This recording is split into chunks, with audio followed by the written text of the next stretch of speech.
Hello guys, welcome to our channel Anand academy. நம்ம இப்போ current affairs மேக் 5க்கு இப்போ பார்க்க போகிறோம். ஆல்ரெடி 1, 2, 3, 4க்கான கரண்ட் அஃபேர்ஸ் வீடியோ நம்ம சேனலில் இருக்குது. நான் லிங்க் டிஸ்கிரிப்ஷனில் தரேன், மறக்காமல் பார்த்துருங்க.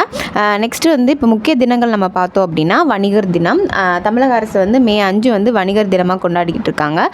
இது வந்து தமிழக வணிகர்களோட சங்கங்களின் நீண்டகால கோரிக்கையை ஏற்று வந்து வணிகர்களின் சேவையை பாராட்டும் விதமாக வந்து நம்மளோட முன்னாள் முதலமைச்சர் ஸ்டாலின் வந்து இந்த அறிவிப்பை வந்து வெளியிட்டார். நெக்ஸ்ட்டு வந்து உலக ஆஸ்துமா தினம்.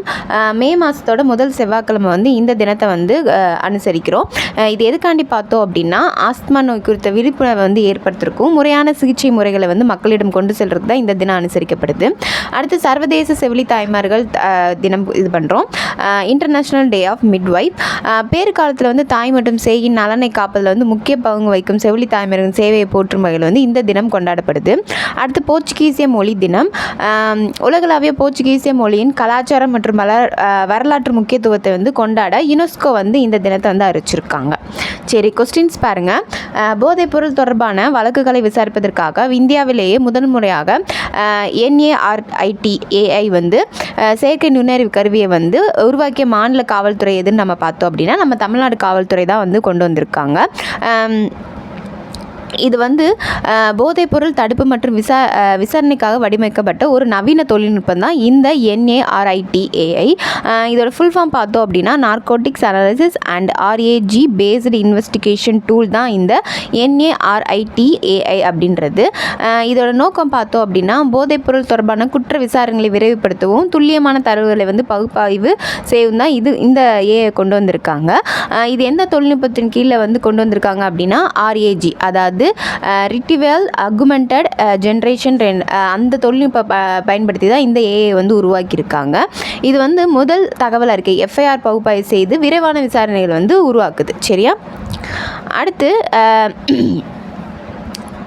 அதாவது NDBS சட்டம் 1985 narcotics drugs and psychotropic substance act போன்ற விதிகளின் அடிப்படையிலையும் வந்து ஆதாரங்களை இது வந்து சரிபார்க்க உதவுதுன்னு சொல்லியிருக்காங்க. அதே மாதிரி வந்து நீதிமன்ற விசாரணை போது முன்வைக்கப்பட வேண்டிய சாத்தியமான வாதங்களை கணிக்கவும் இது பயன்படுதுன்னு சொல்லியிருக்காங்க இந்த AI. சரியா? நெக்ஸ்ட் கொஸ்டின் பாருங்கள். SEBI அறிமுகப்படுத்தியுள்ள PARRVA கட்டமைப்பின் முக்கிய நோக்கம் என்ன நம்ம பார்த்தோம் அப்படின்னா நிதி சந்தை நிறுவனங்களின் கடந்த கால செயல்திறன் மற்றும் வருவாய் தரவுகளை சரிபார்க்கறதுக்காண்டி இந்த கட்டமைப்பை வந்து உருவாக்கியிருக்காங்க. இதோட விரிவாக்கம் பார்த்தோம் அப்படின்னா performance and return ரெக்யூப்மெண்ட் verification agency. அதை வந்து யார் நம்மளுக்கு அறிமுகப்படுத்தியிருக்காங்கன்னு பார்த்தோம் அப்படின்னா இந்திய பங்கு மற்றும் பரிவர்த்தனை வாரியம். அவங்க தான் வந்து இந்த அறிமுகப்படுத்தியிருக்காங்க. அதோட முக்கியத்துவம் பார்த்தோம் அப்படின்னா இது முதலீட்டு ஆலோசகர்கள் மற்றும் ஆராய்ச்சி பகுப்பாய்வர்களின் கடந்த கால வருவாய் குறித்த உரிமை கோரல்களை வந்து சரிபார்க்குது. இதன் மூலம் வந்து விளம்பரங்களில் பொய்யான தரவுகளை பயன்படுத்துவது வந்து தடுக்கப்படுதுன்னு சொல்கிறாங்க. அதே மாதிரி இந்த PARRVAக்கு இதாக செயல்படுறது வந்து என்னன்னு பார்த்தோம் அப்படின்னா கேர் ரேட்டிங் நிறுவனம் தான் இதுக்கு முகமையாக செயல்படுது. அதே மாதிரி தேசிய பங்குச்சந்தை வந்து இதற்கான தரவு மையமாகவும் செயல்படுது. சரியா? இதுக்கான பயன் பார்த்தோம் அப்படின்னா நிதி சந்தையில் வெளிப்படைத்தன்மையை மேம்படுத்தவும் தவறான வழிகாட்டுதலிருந்து முதலீட்டாளர்களை பாதுகாக்கிறதுக்கும் இது உதவுதுன்னு சொல்லியிருக்காங்க. நெக்ஸ்ட் கொஸ்டின் பாருங்கள். யுனெஸ்கோ அண்மையில் அறிவித்துள்ள புதிய உலகளாவிய புவிசார் பூங்காக்கள் குறித்த கீழ்கண்ட கூற்றுகளை ஆராய்ன்னு சொல்லியிருக்காங்க. யுனெஸ்கோ வந்து 12 புதிய உலகளாவிய புவிசார் பூங்காக்களை வந்து அறிவித்துள்ளது. இதன் மூலம் அடுத்தது வந்து உலகளாவிய புவிசார் பூங்காக்களின் மொத்த எண்ணிக்கை வந்து 241 அதிகரிச்சிருக்கு. இந்த அந்தஸ்து 10 ஆண்டுகளுக்கு ஒரு முறை வழங்கப்படும் சொல்லியிருக்காங்க. இதில் எது சரின்னு பார்த்தோம் அப்படின்னா 1, 2 மட்டும்தான் சரி. சரியா? யுனெஸ்கோ அமைப்பு வந்து இப்போ மொத்தம் 12 உலகளாவிய புவிசார் பூங்காக்கள் அறிவிச்சிருக்கு. அது என்னன்னு பார்த்தோம் அப்படின்னா புதிய China, France, Greece, Ireland, Japan, Malaysia, Portugal, Russia, Tunisia மற்றும் உருகுவே ஆகிய நாடுகளில் வந்து அமைஞ்சிருக்கு. சரி, இந்த 12 புவிசார் பூங்காக்களும் இந்த புதிய அறிவிப்புடன் சேர்த்து தற்போது 51 நாடுகளில் உள்ள மொத்த புவிசார் பூங்காக்கள் எண்ணிக்கை வந்து 241 தான் இருக்குது. அப்போ ஃபஸ்ட்டு 2ம் கரெக்டு. தேர்டு வந்து 10 ஆண்டுகளுக்கு ஒரு முறைன்னு சொல்லியிருக்காங்க. ஆனால் வந்து 4 ஆண்டுகளுக்கு ஒரு முறை வந்து வழங்கப்படும். சரியா? அதன் பிறகு இந்த அந்தஸ்தை வந்து மறுபரிசீலனை செஞ்சு நம்மளுக்கு கொடுப்பாங்க. சரியா? இல்லை துனிசியா இந்த பட்டியலில் வந்து முதல் முறையாக தனது முதல் உலகளாவிய புவிசார் பூங்காக்கை பெற்றிருக்கு. இந்த யுனெஸ்கோ அமைப்பு வந்து உலக புவியியல் பூங்காக்கள் என்ற முத்திரையை 2015 வந்து ஸ்டார்ட் பண்ணியிருப்பாங்க. இதோட நோக்கம் பார்த்தோம் அப்படின்னா உள்ளூர் சமூகங்களில் பங்கேற்புடன் புவியியல் முக்கியத்துவம் வாய்ந்த இடங்களை பாதுகாப்பது மற்றும் நிலையான மேம்பாட்டை ஊக்குவிப்பது தான் இதோட முக்கிய நோக்கமாக இருக்குது. நெக்ஸ்ட் கொஸ்டின் பாருங்கள். பாதுகாப்பு ஆராய்ச்சி மற்றும் மேம்பாட்டு நிறுவனத்தால் DRDO சமீபத்தில் அறிமுகப்படுத்தப்பட்ட விக்ரம் VT-21 என்பது எதனோடு தொடர்புடையன்னு பார்த்தோம் அப்படின்னா மேம்படுத்தப்பட்ட கவச வாகன தளம் அர்மர்டு பிளாட்ஃபார்மோட தொடர்புடையதுன்னு சொல்லியிருக்காங்க. இதோட நோக்கம் பார்த்தோம் அப்படின்னா இந்திய இராணுவத்தின் எதிர்கால காலாட்படை போர் வாகன திட்டத்திற்காக உருவாக்கப்பட்டிருக்கு. இது 2 சக்கரங்கள் மற்றும் சங்கிலி தொடர் ஆகிய 2 வடிவங்களிலும் வரும்னு சொல்லியிருக்காங்க. இதோட பாதுகாப்பு அம்சம்னு பார்த்தோம் அப்படின்னா பல்வேறு நிலப்பரப்பில் இயங்கும் திறன் கொண்டது, தோட்டாக்களின் தாக்குதல், குண்டு வெடிப்புகள் மற்றும் சிதறல்களுக்கு எதிரான வலுவான கவச பாதுகாப்பாக இது இருக்குன்னு சொல்கிறாங்க. இதில் 30 மில்லிமீட்டர் ஆளில்லா சுழல் துப்பாக்கி, இயந்திர துப்பாக்கி மற்றும் பீரங்கி எதிர்ப்பு ஏவுகணை வந்து பொருத்தப்பட்டிருக்குன்னு சொல்லியிருக்காங்க. இதோட திறன் பார்த்தோம் அப்படின்னா இது நிலம் மற்றும் நீர் ஆகிய 2லும் இயங்கக்கூடியதுன்னு சொல்லியிருக்காங்க. இது வந்து உள்நாட்டு தயாரிப்பு மேக் இன் இந்தியா திட்டத்தின் கீழே வந்து இந்த அமைப்பின் சுமார் 60% பொருட்கள் வந்து இந்தியாவில் வந்து தயாரிக்கப்பட்டிருக்கு. சரியா? நெக்ஸ்ட்டு வந்துட்டு இந்தியாவின் முதல் தனியார் நிறுவனத்தால் உருவாக்கப்பட்ட சுற்றுப்பாதை ஏவுகணை எதுன்னு பார்த்தோம் அப்படின்னா விக்ரம் 1. சரியா? இதுதான் வந்து இந்தியாவில் தயாரிக்கப்பட்ட முதல் தனியார் நிறுவனத்தால் உருவாக்கப்பட்ட சுற்றுப்பாதை ஏவுகணை. இது வந்து ஹைதராபாத்தை மையமாக கொண்ட ஸ்கைரூட் ஏரோஸ்பேஸ் தான் வந்து தயாரிச்சிருக்காங்க. இது மேம்பட்ட 3D அச்சிடப்பட்ட இயந்திரங்களை கொண்ட ஒரு மல்டி ஸ்டேஜ் ஏவு வாகனமாகும்னு சொல்லியிருக்காங்க. இது திட மற்றும் திரவ எரிபொருள் உந்து விசை அமைப்பை வந்து பயன்படுத்துது. இதோட திறன் பார்த்தோம் அப்படின்னா இது தாழ்ந்த பூமி சுற்றுப்பாதைக்கு லோ எர்த் ஆர்பிட் சுமார் 300 கிலோ வரையிலான எடையை வந்து சுமந்தலும் திறன் கொண்டது. அதாவது இங்கேருந்து 350 கிலோ வரைக்கும் அதை நம்ம ஏற்றிக்கலாம். அதே மாதிரி முக்கியத்துவம் பார்த்தோம் அப்படின்னா இது இந்தியாவின் தனியார் நிறுவனத்தால் உருவாக்கப்பட்ட முதல் சுற்றுப்பாதை ஏவுகலமாக இருக்குது. இதன் முதல் ஏவுதல் வந்து ஜூன் 2026 ஆந்திர பிரதேசத்தில் உள்ள சதீஷ் தவான் விண்வெளி மையத்தில் வந்து திட்டமிட்டிருக்காங்க. இந்த ஏவுகணையோட 3 ஸ்டேஜஸ் தான் நம்ம பார்த்தோம் அப்படின்னா இதில் ஸ்டேஜ் 1, ஸ்டேஜ் 2, ஸ்டேஜ் 3 இருக்குது. அதை கலாம் 1200, கலாம் 250, கலாம் 100 அப்படின்னு 3ஆக பிரிச்சிருக்காங்க. அடுத்து லாஸ்ட்டாக வந்து ஆர்பிட்டல் அட்ஜஸ்ட்மெண்ட் மாடல் இருக்குது. ஸோ இதை ஃபஸ்ட்டு ஸ்டேஜ் பார்த்தோம் அப்படின்னா ஆரம்பக்கட்ட உந்து நிலை வழங்கி அடர்த்தியான வளிமண்டலத்தை கடக்குறது இந்த ஃபஸ்ட்டு ஸ்டேஜ். செகண்ட் ஸ்டேஜ் பார்த்தோம் அப்படின்னா ஏவுகணையை விண்வெளிக்கு நெருக்கமாக கொண்டு செல்லுது.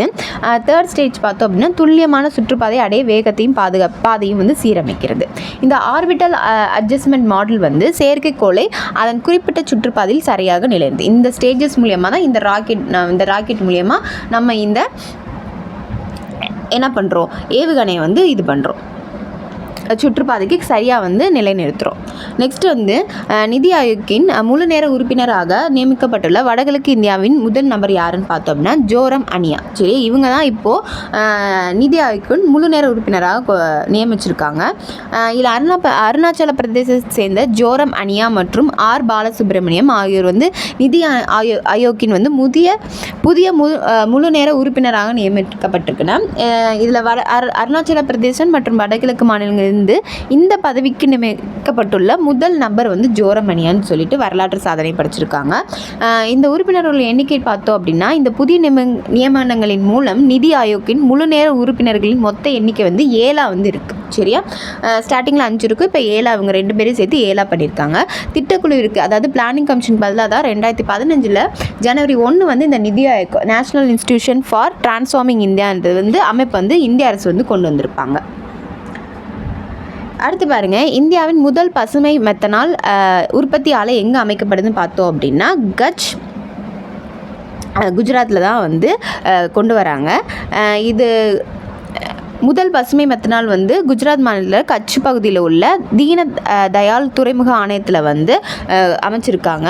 இந்த பிளானட் அதாவது அந்த இது வந்து கண்டோ பவால் என்று அழைக்கப்படும். இதோட மூலப்பொருளை வந்து கண்டோ பவால் அப்படின்னு சொல்கிறாங்க. அதே மாதிரி ப்ரோஸ்பிசஸ் ஜூலி ப்ளோரோ என்ற ஊடுருவும் புதர் செடியை வந்து சீமை கருவேல மரம் சொல்கிறாங்க. அதை வந்து எரிபொருளாக வந்து மாற்றுது. சரியா? இந்த தொழில்நுட்பம் வந்து உயிரி பொருளை வந்து மெத்தனாலாக மாற்றும். சரியா? இந்த தொழில்நுட்பம் வாயுவாக்க தொழில்நுட்பத்தை கேசிஃபிகேஷன் டெக்னாலஜி மூலமாக வந்து இது பயன்படுது. இதன் மூலம் முதலில் செயற்கை வாயு சின்கேஸ் உருவாக்கப்பட்டு பின்னர் அது மெத்தனால் எரிபொருளாக வந்து மாற்றப்படும். இது முக்கியமான பெருங்கடலில் செல்லும் கப்பல்களுக்கான குறைந்த கார்பன் கொண்ட கடல் எரிபொருளாக வந்து பயன்படுத்தப்படும். இது பசுமை குடில் வாயு உமிழ்வை வந்து குறைக்குதுன்னு சொல்கிறாங்க. இந்த ஆலை வந்து தொடக்க நிலையாக ஒரு நாளைக்கு சுமார் 5 டன்கள் வந்து உற்பத்தி செய்யும்னு சொல்லியிருக்காங்க. அடுத்த கொஸ்டின் பாருங்கள். 2026 ஆண்டிற்கான மதிப்புமிக்க விட்டலி விருதுகள் வைட்லி அவார்ட்ஸ் வென்ற இந்திய பெண்கள் யாருன்னு பார்த்தோம் அப்படின்னா பர்வீன் ஷேக் மற்றும் பர்கா சுப்பா.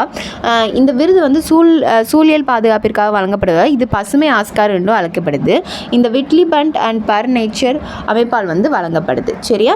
பர்வீன் ஷேக் வந்து அழிந்து வரும் நிலையில் உள்ள இந்திய ஸ்கிம்மர் பறவைகளை பாதுகாப்புனா அவர் சமூக பணிக்காக இந்த விருது வழங்கப்பட்டிருக்கு. பர்கா சுப்பாக்கு வந்து அரிய வகை இமயமலை சாலமன்றை வந்து பாதுகாத்து அதன் வாழ்விடத்தை மீட்டெடுப்பதற்கான முயற்சிக்காக இவர் வந்து இந்த விருது வந்து உங்களுக்கு வழங்கப்பட்டிருக்கு. பரிசு தொகைன்னு பார்த்தோம் அப்படின்னா ஒவ்வொருவருக்கும் தலா 50 லட்சம் ரூபாய் வந்து நிதி உதவி மற்றும் திட்ட ஆதரவு வந்து வழங்கப்பட்டிருக்கு.